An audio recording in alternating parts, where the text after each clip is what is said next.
Right now, as you watch this, light that began its journey more than 13 billion years ago is reaching Earth for the very first time.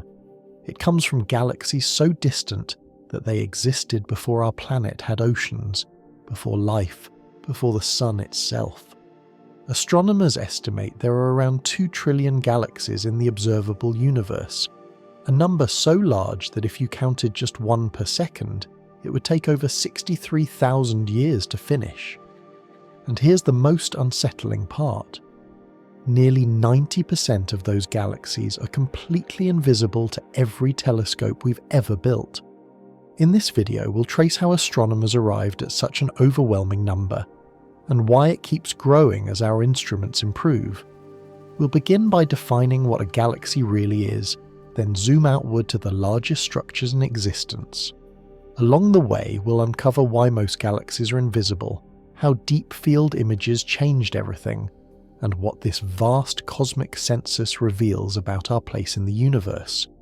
If you're ready, hit that like button, subscribe, and let's begin this discovery together. Before we can even begin counting galaxies, we have to slow down and ask a deceptively simple question.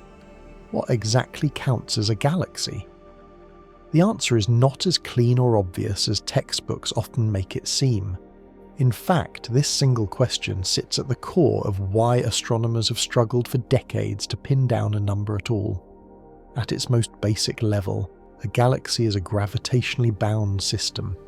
It's a structure where stars, gas, dust, and vast amounts of invisible dark matter are all held together by gravity, moving as a single cosmic unit through space. That definition sounds straightforward, but it hides an extraordinary range of possibilities. Galaxies come in radically different sizes, shapes, densities, and levels of activity. Some are blazing with star formation, while others are ancient and quiet. Some are massive beyond comprehension. Others are so small and faint they barely seem to exist at all. Let's start with a kind of galaxy most people picture instinctively, the classic spiral galaxy. These are the pinwheel-shaped systems with sweeping arms that glow blue with young stars. Our own Milky Way belongs to this family. Spiral galaxies typically contain tens to hundreds of billions of stars, organized into a flat rotating disk with a central bulge of older stars. Gas flows through their spiral arms, compressing and igniting new generations of stars like sparks along a rotating wheel. These galaxies are dynamic, active, and visually dramatic, but they are not the majority. Elliptical galaxies represent a very different architectural style. Instead of graceful arms, they appear as smooth, rounded, or elongated clouds of stars. They contain little cold gas and dust, which means star formation has largely shut down. Most of their stars are old, reddish, and long past their energetic youth. Ellipticals can range from modest systems to colossal giants, containing trillions of stars. These giants often sit at the centers of galaxy clusters, having grown fat over billions of years by absorbing smaller neighbors. Then there are irregular galaxies, the cosmic rule breakers. These systems lack symmetry and clear structure. Their shapes are chaotic, stretched, twisted, or lopsided. Often, this disorder is the result of gravitational encounters, close passes or collisions with other galaxies that scramble their internal structure. Irregular galaxies remind us that the universe is not static or tidy. It is shaped by motion, interaction, and long-term violence. So far, these categories sound manageable, but the real complication emerges when we shrink the scale. Most galaxies in the universe are not grand spirals or giant ellipticals, they are dwarf galaxies. These are the quiet background majority, the cosmic small towns compared to the glittering cities we tend to photograph. A dwarf galaxy might contain a few million stars, or a few 100,000, or in extreme cases just a few thousand. Some are so faint that astronomers only discovered them within the last couple of decades. despite them orbiting relatively close to the Milky Way. Imagine standing in the middle of a forest at night with a flashlight. You can easily see the large trees nearby, their trunks thick and obvious. But the saplings, thin, scattered, partially hidden, are much harder to notice. The universe works the same way. Large galaxies are easy to spot across billions of light years. Small ones fade into the background glow of space, especially as distance increases. This creates a profound observational bias. Our view of the universe is dominated by its brightest and biggest members, not because they are most common, but because they are easiest to see. When astronomers talk about most galaxies, they are often talking about objects we almost never directly observe. Now comes the philosophical problem. Where does a galaxy end? Galaxies do not have sharp boundaries. Their stars thin out gradually, blending into the surrounding darkness. Their dark matter halos, vast invisible envelopes of mass, extend far beyond the visible stars, sometimes 10 times farther. These halos overlap and interact, blurring distinctions even further. At what point does one galaxy stop and intergalactic space begin? Then there are objects that sit right on the edge of definition. Dense star clusters can contain millions of stars but lack enough dark matter to qualify as galaxies. Some ultra-faint dwarf systems contain so few stars that they are nearly indistinguishable from clusters, yet their motions suggest they are embedded in dark matter halos, which technically makes them galaxies. These borderline cases force astronomers to make judgment calls, and those judgment calls matter. When you hear a number like 2 trillion galaxies, it includes countless tiny systems that most people will never see images of. These are not the majestic spirals decorating astronomy posters. They're dim, ancient, often barely detectable clumps of stars, drifting through space like cosmic embers. This is why galaxy counting is fundamentally different from counting something like stars in the sky. Stars are relatively well-defined objects. Galaxies are categories, and categories depend on definitions. To make matters even more complex, galaxies evolve. They are not static entities frozen in time. They grow, shrink, merge, and transform. A galaxy that qualifies as a clear, independent system today may be torn apart tomorrow, its stars absorbed into a larger neighbour. 2 galaxies can collide and slowly fuse into one, reducing the total count by 1. At the same time, interactions can create new small galaxies from streams of stripped material, temporarily increasing the count. So when we ask how many galaxies exist, we are really asking a time-dependent question. The number changes over cosmic history. In the early universe, galaxies were smaller and far more numerous. Over billions of years, gravity acted like a slow but relentless accountant, merging many of those small systems into larger ones. Today's massive galaxies are often the end products of dozens or even hundreds of past mergers. Their stars are immigrants, gathered from many long-lost systems. This means that the present-day universe contains fewer galaxies than it once did, but those galaxies are larger on average. The universe traded quantity for scale. All of this explains why early estimates of galaxy numbers were so much lower. Astronomers were counting what they could see and what they could clearly define. As observations improved and definitions expanded, the invisible majority came into focus, not directly, but statistically. Models of galaxy formation and evolution showed that for every large, bright galaxy we detect, many more small ones must exist to account for the way galaxies grow over time. So when we talk about galaxies, we're not talking about a tidy collection of identical objects. We're talking about a population that spans an almost absurd range, from titanic systems containing trillions of stars to faint dwarfs holding on to just a few thousand. We're talking about objects with blurry edges, shifting identities, and histories shaped by billions of years of gravitational encounters. understanding that complexity is essential, because without it, the number itself, 2 trillion, sounds like science fiction. With it, the number becomes not just plausible, but inevitable. In the next section, we'll step even farther back and confront another crucial idea: the fact that we can only count galaxies within a limited cosmic horizon, a boundary defined not by technology, but by time itself.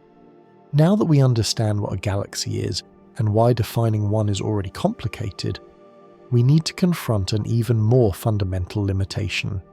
Even if we had a perfect definition and infinitely powerful telescopes, we still could not count all galaxies. The reason is simple, but deeply counterintuitive. We cannot see the entire universe. We can only see the part of it that has had enough time to communicate with us. This region is called the Observable Universe, and it is not a physical edge or wall. It's not a place where matter suddenly stops. It's a horizon made of time and light. Light is the fastest thing in the universe. Nothing travels faster, but fast does not mean instant. Light needs time to move, and the universe itself has a finite age, about 13.8 billion years. That single fact places a hard limit on what can ever be observed. If light from a distant region has not had enough time to reach Earth since the beginning of the universe, then no telescope, no matter how advanced, can ever see it. At first glance, this sounds straightforward. If the universe is 13.8 billion years old, then perhaps we should be able to see objects up to 13.8 billion light-years away. But the universe does not behave like a static stage with light crossing it. The stage itself is stretching. Space is expanding. This expansion changes everything. When a distant galaxy emits light, that light begins its journey across space toward us. But while it's travelling, the space between the galaxy and Earth is growing. The distance is increasing even as the light is in transit. The farther away the galaxy is, the more dramatic this effect becomes. Over billions of years, the expansion stretches the light's wavelength, shifting it toward redder colours, and it also means the galaxy's current distance is much greater than the distance it had when the light was emitted. Because of this, the observable universe is far larger than 13.8 billion light-years in radius. When cosmologists account for expansion, they find that the observable universe today has a diameter of about 93 billion light-years. That is the size of the cosmic bubble whose light has had time to reach us. Everything inside that bubble is observable in principle. Everything outside is not. This does not mean that regions beyond the observable universe do not exist. In fact, every observation we have suggests that the universe is remarkably uniform on large scales. Wherever we look, the same physical laws apply. The same types of galaxies appear. The same patterns repeat. There is no sign that the universe suddenly ends just beyond our horizon. The most reasonable assumption, based on all available evidence, is that beyond the observable universe lies more universe, likely much more. But we are cut off from it forever. This is where the idea becomes unsettling. The observable universe is not a growing window that will eventually reveal everything. It is a horizon that actively excludes regions of space. As time passes, we do see more nearby regions in greater detail, but the expansion of space ensures that very distant regions will never send us new information. Some galaxies we see today are already so far away that the light they emit now will never reach Earth, no matter how long we wait. We are seeing their past, but we are cut off from their future. So when astronomers estimate the number of galaxies, they are always careful to say, in the observable universe. It is not a rhetorical flourish. It is a hard boundary imposed by physics. Now consider what this means for counting. When we look out into space, we are not just looking across distance. We are looking back in time. A galaxy 1,000,000 light-years away is seen as it was 1,000,000 years ago.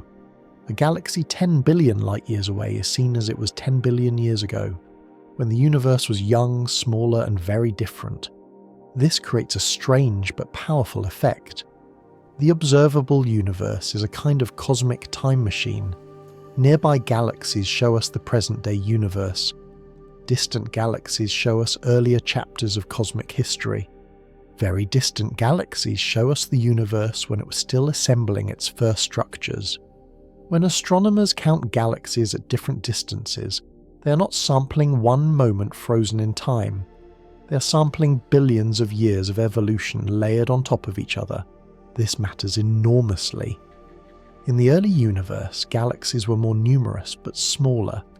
Gravity had not yet had time to merge them into the giant systems we see today. Over billions of years, galaxies collided and combined, reducing their total number while increasing their average size. So when we look deep into space, we are seeing an era when the universe naturally contained more galaxies per unit volume than it does now. That means the observable universe does not contain a uniform snapshot of galaxy numbers. It contains a historical record. Early on, the universe was crowded with faint small galaxies. Many of those galaxies no longer exist as independent systems today. They have been absorbed into larger ones, but they still count when we ask how many galaxies have existed within the observable universe. This insight was critical to revising galaxy estimates upward. Earlier counts focused heavily on the present-day universe, dominated by large, bright galaxies. When astronomers began accounting for the early universe, where small galaxies were far more abundant, the numbers exploded. Another crucial implication of the observable universe is volume. Most of the observable universe's volume lies at great distances. This sounds paradoxical, but it's a simple consequence of geometry. The farther out you go, the more space there is. The outer shells of the observable universe contain vastly more volume than the inner regions near us. That means most galaxies, statistically speaking, are far away. They are faint, they are redshifted, they are difficult to detect. Our local neighbourhood, the galaxies near the Milky Way, represents a tiny, unrepresentative sample of what exists overall. It's like standing in a small village and trying to estimate the population of an entire continent based only on what you see outside your window. This is why deep field observations were so revolutionary. By staring at tiny patches of sky for long periods, astronomers effectively drilled narrow cores through the observable universe, sampling galaxies across enormous spans of time and distance. These observations revealed that even empty regions of sky are saturated with galaxies when you look deeply enough. But even deep fields have limits. Every telescope has a sensitivity threshold. Beyond a certain distance and faintness, galaxies simply disappear into the noise. Their light blends into the background glow of the universe. They are not absent. They are just inaccessible. This means that even within the observable universe, our census is incomplete. Astronomers compensate for this using models. They study how galaxy brightness, size and number change with distance. They analyze merger rates. They track how galaxies grow over time. Then they extrapolate, carefully, conservatively, into regions where direct detection fails. This is how the estimate of roughly 2 trillion galaxies emerges. It is not a wild guess. It is the result of combining observation, physics, and the unavoidable limits imposed by the observable universe itself. The key takeaway is this: the observable universe is not the whole universe, and even within it, much of what exists is hidden from direct view. The number of galaxies we quote is therefore both astonishingly large and fundamentally incomplete. And that realization sets the stage for the next step in the story. Because once we accept that most galaxies are faint, distant and difficult to see, we have to ask, what exactly changed our understanding enough to make us realize this? To answer that, we need to talk about a bold experiment. One that involved pointing a priceless telescope at what looked like absolutely nothing and waiting. For most of the 20th century, astronomers believed they had a reasonable handle on the number of galaxies in the universe. The estimates varied, but they tended to settle in the range of a few 100 billion. Those numbers felt huge, almost absurdly large, and for a time they seemed sufficient. Then, in the mid-1990s, a single decision quietly shattered that confidence. The decision was simple in concept and radical in execution. Point the Hubble Space Telescope at a patch of sky that appeared completely empty and stare. At the time, this idea bordered on heresy. Hubble was one of the most valuable scientific instruments ever built. Observation time was fiercely competitive. Every hour spent looking at nothing was an hour not spent studying known galaxies, stars, or nebulae. Many astronomers believed this proposal was a waste, an indulgence with little chance of reward. But the gamble was approved. In late 1995, Hubble was aimed at a tiny region of sky near the constellation Ursa Major. No bright stars, no known galaxies, just darkness. For 10 consecutive days, Hubble collected photons from that single, unremarkable spot. Each photon was precious. Each one had travelled millions or billions of years to reach the telescope's mirror. When the data were finally combined, the results stunned the astronomical community. That empty patch of sky contained roughly 3,000 galaxies. Some were relatively nearby by cosmic standards. Others were so distant that their light had been travelling for more than 10 billion years. These were not faint smudges barely visible above the noise. Many were clearly identifiable galaxies, spirals, ellipticals, irregular systems, stacked across cosmic time like geological layers. This image became known as the Hubble Deep Field, and it changed astronomy overnight. To appreciate its significance, consider the scale. The patch of sky Hubble observed was incredibly small, about the size of a grain of sand held at arm's length. It represented roughly 1/24 millionth of the entire sky. Yet in that minuscule fraction of the heavens, thousands of galaxies were hiding in plain sight. The implication was unavoidable. If one tiny patch contained thousands of galaxies, then the full sky must contain tens of billions. Astronomers did the math, carefully accounting for observational biases, and arrived at a new estimate: roughly 70 billion galaxies visible with Hubble-class instruments. But this was only the beginning. In the early 2000s, Hubble went even deeper.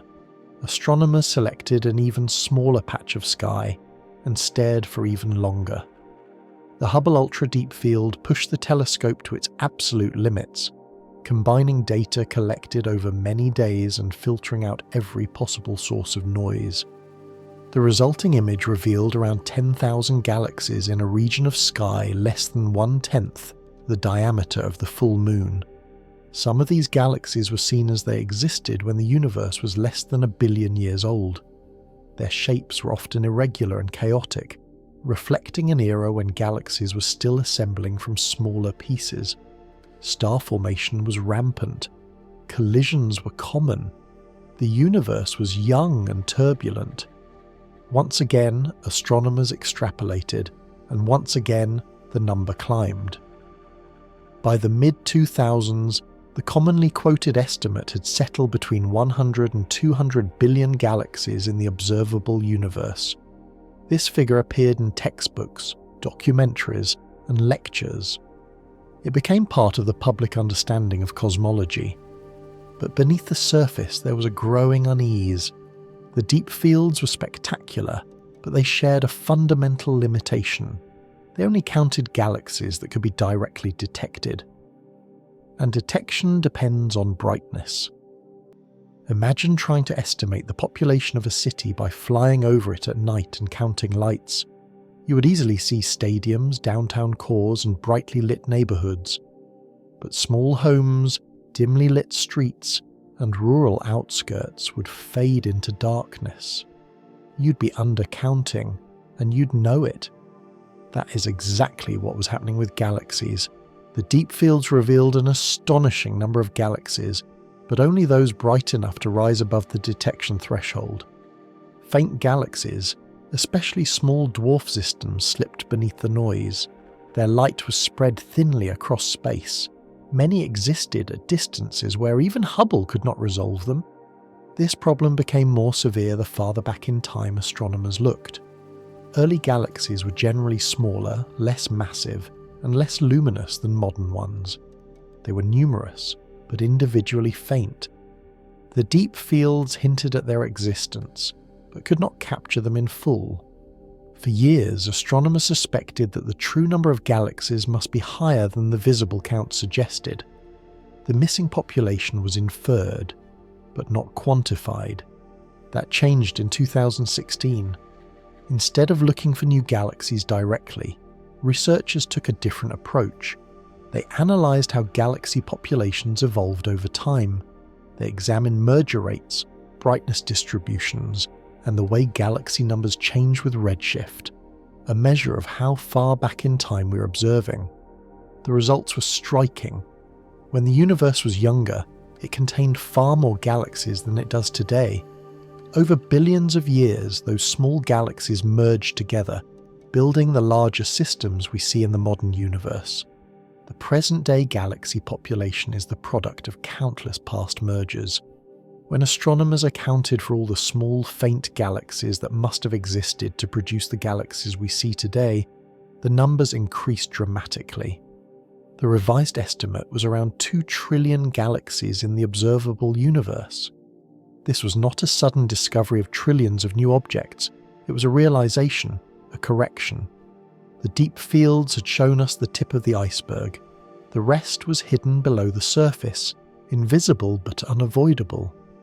Some astronomers pushed back, arguing that the estimate relied heavily on models rather than direct observation.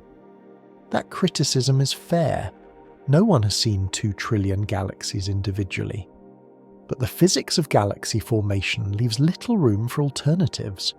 The observed growth of galaxies over cosmic time requires a vast population of small precursors. The deep fields taught us a humbling lesson. What looks like empty space is often anything but. The universe is not sparse. It is saturated with structure, layered across time and distance in ways that defy everyday intuition. And yet even the deep fields only scratch the surface, because the galaxies Hubble struggled to see are only part of the hidden population. Beyond them lie galaxies whose light has been stretched beyond visible wavelengths entirely. Galaxies that require a new kind of vision to reveal. To find those, astronomers had to build a telescope that could see the universe in a completely different way.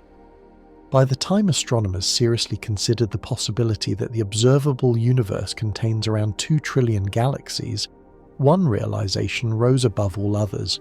Most galaxies are invisible to us, not hidden in some exotic way, not cloaked by science fiction forces, but concealed by entirely ordinary physics. The universe is not sparse and empty with a few bright islands scattered through it. It is crowded, densely populated with galaxies that simply do not announce themselves loudly enough for our instruments to hear. To grasp why this is true, it helps to think about light not as a switch that is either on or off, but as a signal that weakens with distance.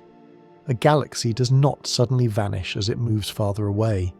It fades. And fading in astronomy is often indistinguishable from non-existence. Large galaxies are easy. A galaxy like the Milky Way contains hundreds of billions of stars packed into a relatively compact structure. Even across billions of light years, the combined glow of those stars stands out clearly against the background of space. These are the galaxies that dominate photographs, textbooks, and public imagination. They are not representative. They are the cosmic equivalent of brightly lit cities seen from orbit at night. Most galaxies are nothing like this. Most galaxies are small. Many are incredibly small. Dwarf galaxies make up the overwhelming majority of galactic systems in the universe, and yet they are also the hardest to find. Some dwarfs contain only a few million stars. Others contain tens of thousands. The faintest known examples contain barely a few thousand stars, fewer than there are people in a small town on Earth. Spread over space, their light becomes a whisper lost in the cosmic noise. Even nearby dwarf galaxies can be extraordinarily difficult to detect. Astronomers are still discovering new ones orbiting the Milky Way today, not because they suddenly appeared, but because our surveys have become sensitive enough to notice them. These galaxies were always there, quietly circling our own, their stars too dim and too scattered to draw attention. Distance multiplies this effect. A dwarf galaxy that is barely visible nearby becomes completely undetectable across intergalactic space. If such objects are common locally, and they are, then they must be overwhelmingly common across the observable universe. Their absence from our images does not mean they are rare, it means they are faint. But size alone does not tell the full story. Astronomers learned long ago that what matters most for detection is not total brightness, but surface brightness, how much light reaches us from each tiny patch of a galaxy. A galaxy can be physically enormous and still be nearly invisible if its stars are spread too thinly. This is where one of the strangest classes of galaxies enters the story. Ultra-diffuse galaxies are cosmic phantoms. Some of them are nearly as wide as the Milky Way, yet contain only a tiny fraction of its stars. Imagine a city the size of New York with the population of a rural village. From far away, it would look dark, empty, almost non-existent. That is what ultra-diffuse galaxies look like in the universe. For decades, astronomers largely overlooked them, not because they were rare, but because they sit right at the edge of detectability. Their light blends into the background glow of the sky. Only with careful image processing, long exposures, and targeted surveys did it become clear that these ghostly galaxies are common, especially in dense environments like galaxy clusters. In some clusters, hundreds of ultra-diffuse galaxies have now been identified, quietly contributing to the cosmic census. Then there is dust, one of the great illusionists of astronomy. Dust grains are tiny, microscopic, but in large quantities they are extraordinarily effective at hiding light. Dust absorbs visible starlight, especially the blue light produced by young stars, and re-emits that energy as infrared radiation. To human eyes, and to traditional optical telescopes, dusty galaxies can appear dull, muted, or even invisible. This creates a profound observational trap. Some of the most active galaxies in the universe, galaxies forming stars at furious rates, look unimpressive in visible light. Their brilliance is hidden behind veils of dust. Only when viewed in infrared do they reveal their true nature, glowing like furnaces as they convert gas into stars. Before astronomers had sensitive infrared observatories, these galaxies were systematically undercounted. Entire populations went unnoticed. We were, quite literally, missing some of the brightest engines of star formation in the cosmos because their light was disguised. Distance adds another layer of invisibility through the expansion of the universe itself. As the universe expands, light travelling through it is stretched. Wavelengths grow longer. Blue light shifts to red light shifts to infrared. For the most distant galaxies, those that formed early in cosmic history, light that began as visible starlight arrives at Earth entirely outside the visible spectrum. This is not a subtle effect. It means that no optical telescope, no matter how powerful, can see these galaxies properly. They are not faint smudges waiting to be resolved. They are invisible in visible light by definition. This realization fundamentally changed how astronomers think about galaxy populations. It became clear that any census based solely on visible light was deeply incomplete. To find the missing galaxies, astronomers needed instruments designed to see infrared light, the stretched echoes of the early universe. And even then, the challenge remains extreme. Early galaxies were not only redshifted, they were smaller and less massive than modern galaxies. Their stars were fewer, their structures were chaotic. Many existed only briefly before merging with neighbours. Their signals are faint in every possible way. Perspective also works against us. We observe the universe from inside the Milky Way, embedded in its disk of stars and dust. In some directions, especially toward the galactic centre, our own galaxy becomes a wall. Countless distant galaxies lie hidden behind that wall, blocked by dust clouds and crowded starfields.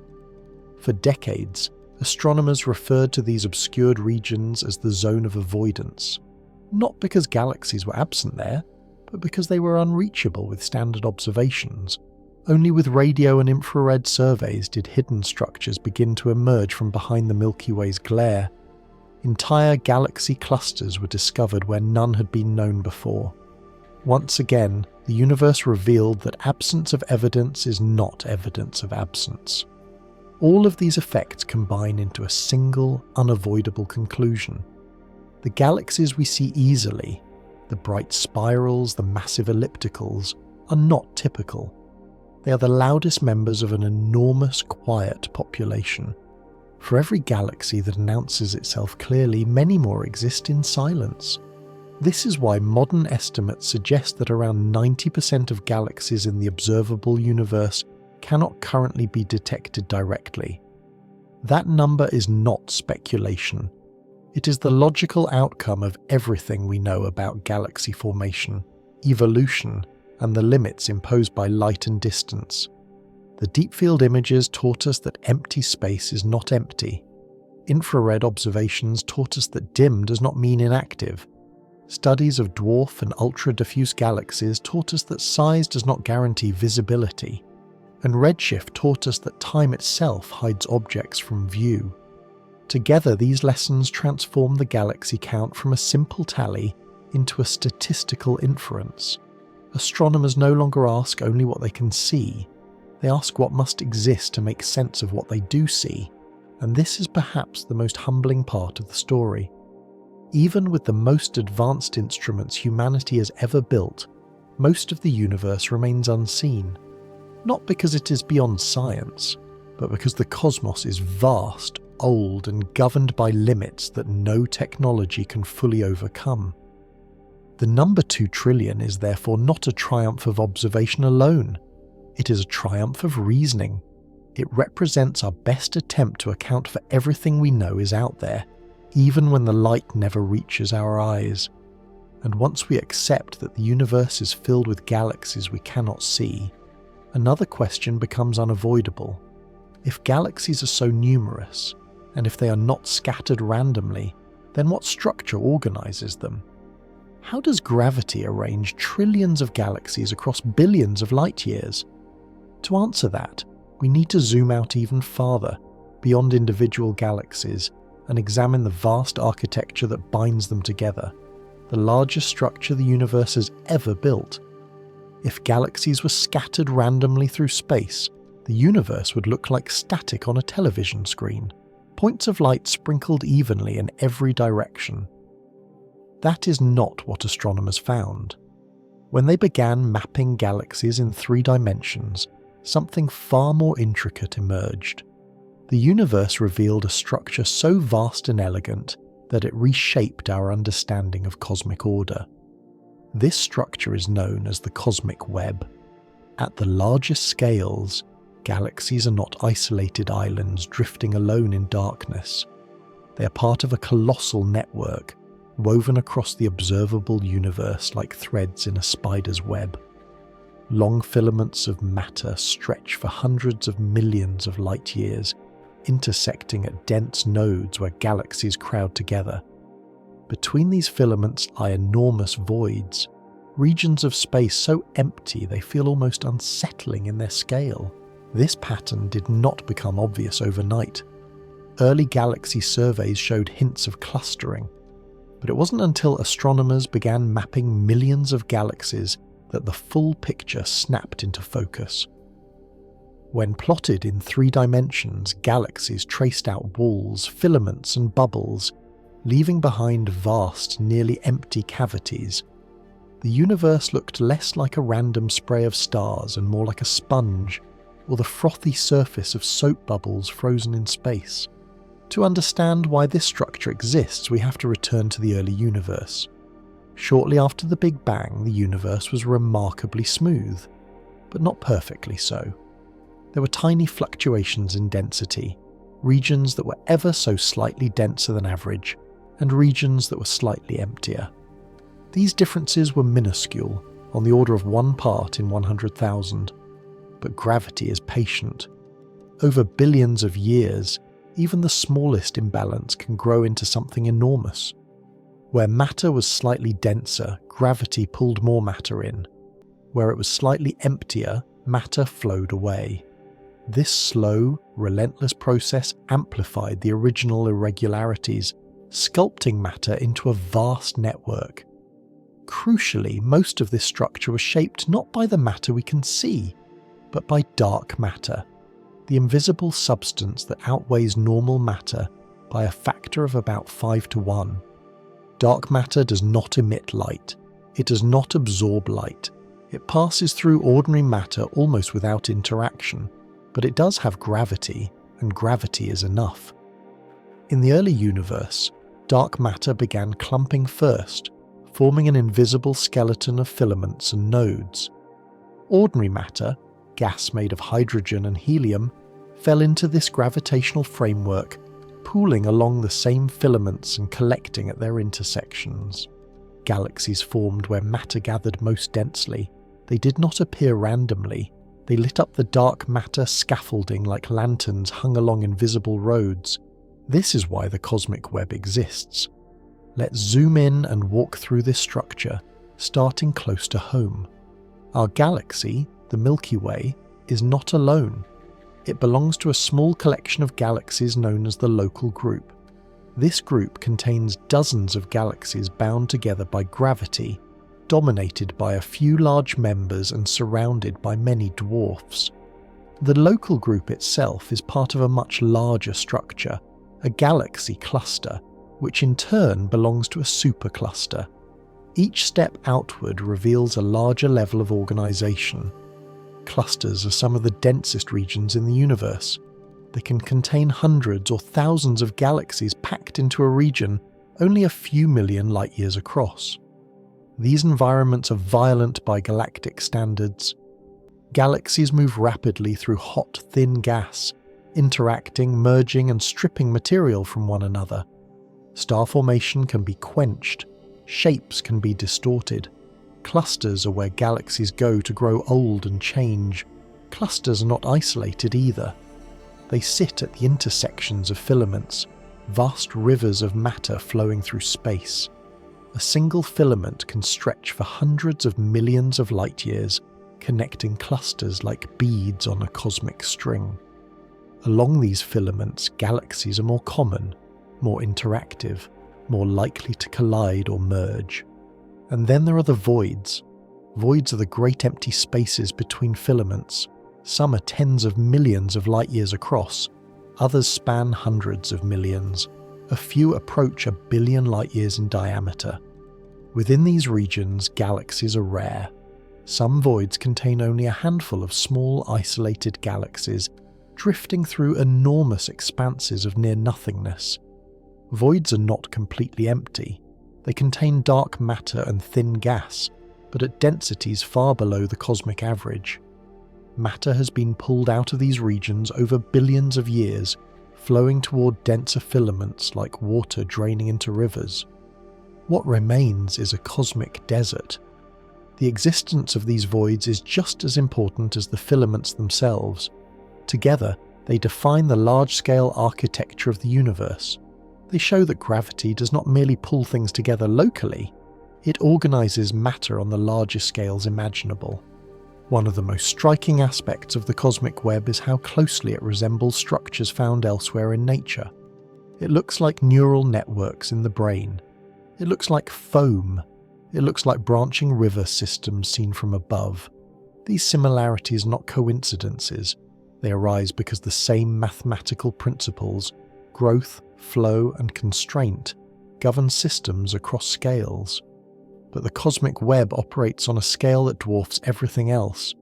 From one side of the observable universe to the other, filaments stretch and intersect, forming a continuous network that spans nearly 93 billion light-years. Every galaxy we can see is part of this structure. None exist in true isolation. Even the loneliest void galaxies are still shaped by the gravitational influence of the web around them. This has profound implications for how galaxies evolve. A galaxy's environment influences its fate. Galaxies embedded in dense filaments and clusters experience frequent interactions. They are more likely to merge, to have their gas stripped away, to stop forming new stars. Galaxies in sparse regions evolve more quietly. They retain their gas longer. They form stars more slowly. Over billions of years, environment sculpts diversity. The cosmic web also explains why galaxies are not evenly distributed across the sky. When astronomers map galaxy positions, they see clumps, chains, and walls. These are not observational artifacts. They are the visible imprint of the universe's underlying structure. Importantly, this structure also helps astronomers estimate the total number of galaxies. Because galaxies trace the cosmic web, astronomers can model how many galaxies should exist along filaments and within nodes, even when many of them are too faint to see directly. By combining observations with simulations of cosmic structure formation, researchers can infer how many galaxies must be present to produce the patterns we observe. This is another reason why the number 2 trillion is not arbitrary. It is constrained by structure. If there were far fewer galaxies, the web would look different. If there were far more, it would look different as well. The large-scale architecture of the universe limits what is plausible. And yet, the cosmic web is not static. Over time, gravity continues to pull matter inward. Filaments grow thinner as matter drains into clusters. Voids grow emptier. Galaxy mergers become more common in dense regions. The universe is slowly simplifying, trading complexity for consolidation. At the same time, another force is at work: cosmic expansion driven by dark energy. As space expands, distant filaments move farther apart. Some regions of the web will eventually recede beyond our observable horizon, never to be seen again. In the far future, observers may see only their local cluster, surrounded by darkness. The cosmic web we observe today is therefore temporary, a snapshot of structure at a particular moment in cosmic history. We live at a time when the universe is old enough to have formed intricate structure, but young enough that much of it is still visible. That makes our era special. When we talk about 2 trillion galaxies, we're not just talking about a number. We're talking about a population arranged into a breathtaking interconnected structure spanning the observable universe. Each galaxy is a node in a vast gravitational tapestry, linked to others by invisible threads of dark matter and shaped by forces acting over billions of years. And this brings us to the final step in the story. If galaxies are structured, connected and evolving, and if their numbers change over time, then the question is no longer just how many galaxies exist, but how that number changes and what it means for the future of the universe. To explore that, we need to look at where all of this is heading, and what ultimately becomes of a universe filled with trillions of galaxies. The number of galaxies in the universe feels permanent, like a fixed property of reality. 2 trillion sounds like a final answer, something etched into the fabric of the cosmos. But in truth, the number of galaxies is not constant. It never has been. It has changed dramatically over cosmic history, and it will continue to change long into the future. Galaxies are not static objects frozen in time. They are participants in a slow, relentless process of growth, interaction, and disappearance. To understand why the universe contains roughly 2 trillion galaxies now, we need to look backward, to a time when the universe was younger, denser, and far more crowded. In the early universe, galaxies were small, very small. The first galaxies formed from tiny clumps of gas and dark matter only a few 100 million years after the Big Bang. They contained far fewer stars than modern galaxies and were packed much closer together because the universe itself was smaller. Space had not yet expanded to its current scale, and gravitational encounters were common. These early galaxies lived in a chaotic environment. Collisions and close passes were frequent. When two galaxies encountered one another, gravity pulled them into a slow dance, stretching their shapes and mixing their stars. Over time, many of these encounters ended in mergers, where two separate galaxies combined into one larger system. This process happened over and over again. The universe began with many small galaxies and gradually traded quantity for size. As time passed, mergers reduced the total number of galaxies while increasing their average mass. The large galaxies we see today are not pristine creations, they are mosaics, assembled from dozens or even hundreds of smaller predecessors. Our own Milky Way is an example of this process. It did not form all at once. It grew by absorbing smaller galaxies over billions of years. Even today, it is still feeding, slowly pulling apart dwarf galaxies whose stars are being added to its halo like scattered ashes. Streams of stars wrapped around the Milky Way are the visible scars of these past meals. This history matters because it explains why galaxy counts depend on when you look. If you could observe the universe as it was 10 or 12 billion years ago and freeze it at that moment, you would count far more galaxies than you would today. Most of those early systems no longer exist as independent entities. They're gone, not destroyed, but merged, their stars redistributed into larger galaxies. When astronomers estimate roughly 2 trillion galaxies in the observable universe, they're implicitly accounting for this entire history. They're counting not just the galaxies that exist today, but the galaxies that existed across cosmic time within our observable horizon. Many of them lived brief, quiet lives before vanishing into larger structures. This realization was a key reason earlier estimates were too low. They focused on the present-day universe, dominated by large galaxies, and overlooked the enormous population of small systems that once filled the early cosmos. But galaxy numbers do not only decrease, new galaxies can form as well. When large galaxies collide, gravity can tear out long streams of stars and gas, flinging them far into space. In some cases, these streams condense under their own gravity and form new independent systems known as tidal dwarf galaxies. These newborn galaxies increase the count, at least temporarily. However, this process is relatively rare compared to the frequency of mergers. Over long timescales, mergers win. The overall trend is toward fewer larger galaxies. This trend will continue. Right now, galaxies across the universe are still colliding and merging. In dense regions like galaxy clusters, mergers are common. In quieter regions, they are slower but inevitable. Gravity never sleeps.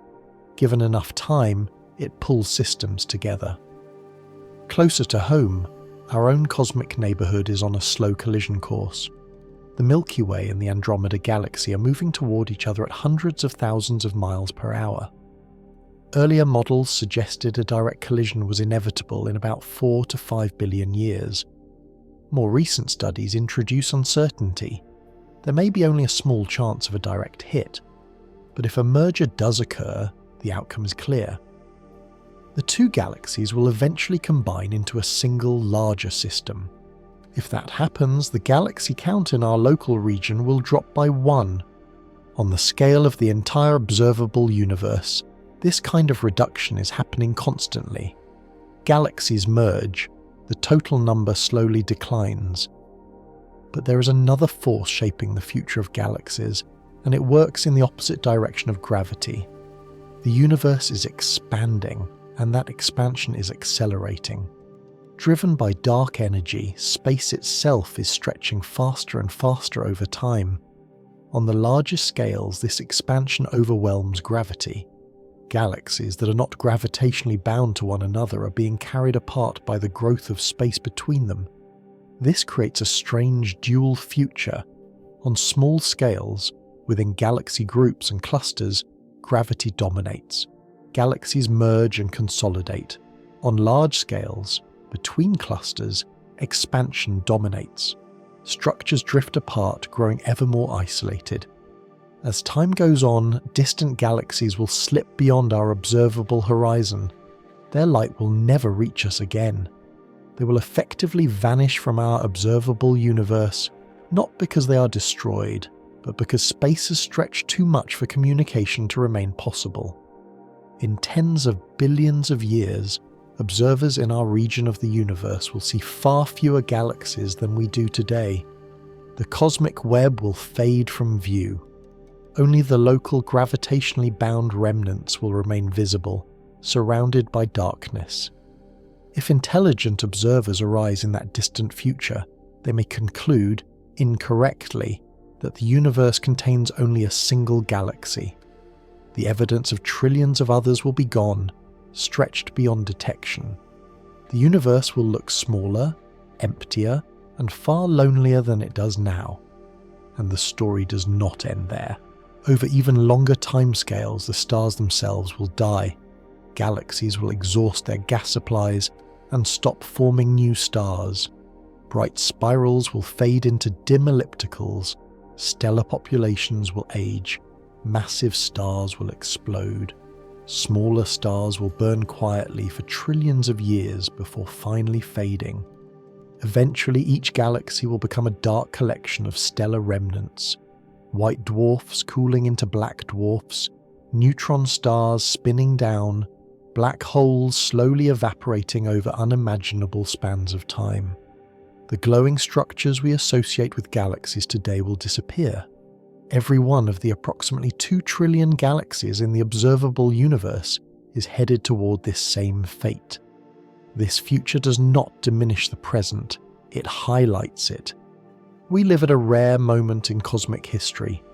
The universe is old enough for galaxies to exist in vast numbers and complex structures, but young enough that they are still bright, active, and visible across enormous distances. The cosmic web is still illuminated. The night sky still carries messages from deep time. The number 2 trillion is therefore not just a statistic. It is a snapshot of the universe at a particular stage in its evolution. In the past, the number was higher. In the future, it will be lower, at least from any single observer's perspective. Understanding this reminds us of something profound. When we count galaxies, we're not counting permanent fixtures. We're counting moments in a long unfolding process. Galaxies are born, grow, merge, fade, and vanish. The universe is dynamic, not static. And this brings us to the final reflection. If the number of galaxies is not fixed, if most are hidden, if many are already beyond our reach, then the question, how many galaxies exist, becomes less about precision and more about perspective. It becomes a way of measuring how far human understanding has reached and how much remains beyond it. So how many galaxies exist in our universe? As best as we can tell, within the observable universe, the answer is around 2 trillion, a number so large it slips past intuition and becomes something closer to abstraction. Yet behind that abstraction lies a deeply human story, one of curiosity, patience, and a species learning to read the faintest signals carried across space and time. When you look up at the night sky, you see stars, nearby suns, close enough that their light reaches your eyes directly. Everything else, every galaxy beyond the Milky Way, is hidden unless we build instruments to reveal it. And when we do, we discover that what once looked empty is crowded, layered, and alive with structure. The darkness between stars is not absence, it is distance. 2 trillion galaxies does not mean 2 trillion identical objects, it means 2 trillion unique histories. Each galaxy is a long experiment run by gravity and time, Stars forming and dying, gas flowing, collisions reshaping structure, black holes growing silently at their centres. Many of those galaxies lived brief lives, merging into others long ago. Many exist right now, unseen, too faint for our telescopes to isolate. Many more may lie forever beyond our cosmic horizon, unreachable not by lack of technology, but by the fundamental limits of light itself. There is something humbling in realizing how small our window truly is. We do not see the universe as it is now, but as it was, layered in time, stitched together from ancient light. Every deep image of the cosmos is a fossil record, showing us galaxies as they were billions of years before Earth had forests, oceans full of life, or minds capable of asking questions about the sky. And yet, within those limits, what we have learned is extraordinary. In barely a century, humanity went from believing the Milky Way was the entire universe to understanding that it is just one among trillions. We mapped the cosmic web. We inferred invisible matter. We counted what could not be fully seen. The universe did not change. Our understanding did. In the far future, most galaxies will fade from view. Expansion will carry them beyond our horizon. The sky will grow emptier. But today, we live at a rare moment, early enough that the universe is still bright with galaxies, and close enough to the beginning that their light still reaches us. So when you hear the number 2 trillion, don't think of it as a final answer. Think of it as a milestone, a measure of how far our questions have travelled, and a reminder that in a universe this vast, the fact that we can count anything at all is, in itself, something remarkable. If you liked the video, don't forget to leave a like and subscribe. It makes a huge difference and helps the channel grow.